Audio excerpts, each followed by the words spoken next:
कीर्तन करूं जवानी में, बुढ़ापा किसने देखा है। जहां हो जिस उम्र में हो वहीं से भजन प्रारंभ करो। अगर बचपन से भजन में प्रवेश नहीं होगा तो 55 में हो नहीं सकता। इसलिए गुरुदेव भगवान का निर्देश है, छोटे हों बड़े हों मध्यम हों सबको भजन में रमाओ। करने का एक स्वभाव बताऊं मैं सरलतम, मेरे गुरुदेव भगवान बताते हैं, बेटा घर में जो ठाकुर जी विराजे हैं ना, इनकी सेवा कभी अकेले करना प्रारंभ मत करना। क्यों गुरुदेव भगवान? बोले बेटे परिवार के सभी लोग मिलजुल कर जब सेवा करते हैं ना तो अलौकिक आनंद आता है, परिवार सधता है। कैसे करें? उन्होंने नियम बताया। देखो किसी को बुहारी की जिम्मेदारी दो, आपको मंदिर में झाड़ू लगाना है। किसी को मंदिर के बर्तन धुलवाने की जिम्मेदारी दो, किसी से पुष्प तैयार कराओ, किसी से प्रसादी तैयार कराओ, अरे किसी को निल्हा करके तिलक की तैयारी करवाओ। सब मिलकर जब यात्रा करोगे ठाकुर जी की शरणागति की, जीवन अलौकिक बनने लगेगा।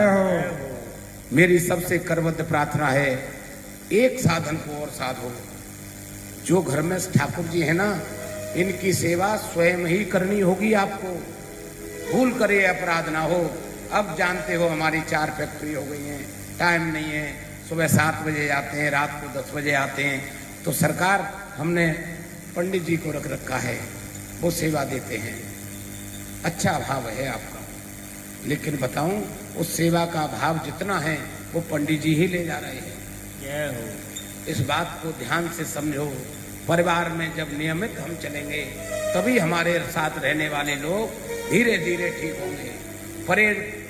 परिवार में कलह होना, परेशानी होना एक ही कारण से आती है, उसके जिम्मेदार हम होते हैं।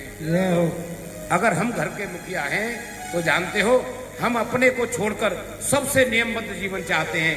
तुम ऐसा नहीं करोगे, तुम ऐसा करोगे, ये हम बताएंगे। बहुत बड़ा अपराध कर रहे हैं आप। क्या करना चाहिए? अगर हमको मुखिया बनाया है तो अपने सौभाग्य को सराहो और ठाकुर की सेवा में लग जाओ। धीरे धीरे इनको भी लगाओ। ये अगर लगे नहीं है तो चिंता मत करना। प्रतिदिन आप जब सेवा करोगे, ये केवल देखेंगे आप, अनायास कहीं बाहर चले गए 10 दिन आप, ठाकुर जी की सेवा घर में रहने वाले जो प्रतिदिन बच्चे देखते थे आपसे अच्छी सेवा करना प्रारंभ करेंगे। नहीं है आज 10 दिन बाहर हैं, कैसे